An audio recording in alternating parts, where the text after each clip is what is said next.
Hi, so I'm going to be talking about my family's migration story to Canada. So, my family immigrated in '94 from Shanghai, along with my grandparents as well. Um, Large portions of my extended family have moved to places such as San Francisco, Texas, as well as other parts of the US and across Asia as well.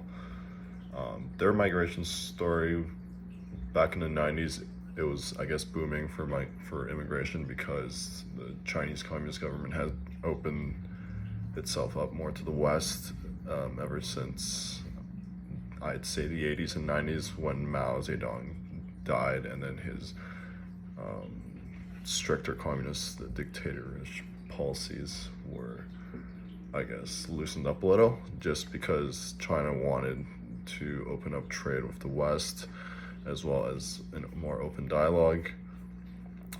Coming to Canada, my parents sacrificed a lot. They had great jobs in China, as well as, very comfortable, as well as they knew they didn't have to come here because they knew I'd still do well back home. But I feel like being under sort of this dictatorship for so long, they wanted me to experience this sort of freedom, more ways to express myself, democracy, as well as just being able to be a kid.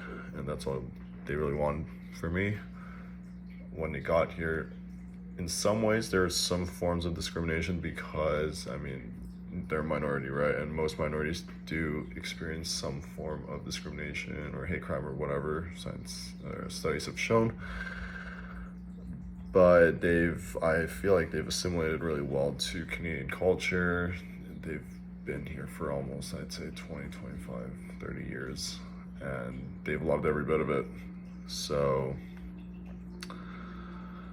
that's my migration story. I grew up in Canada, so I've only went back to China a few times. I've visited my relatives elsewhere as well, but definitely going back to where my parents grew up, it's different for me because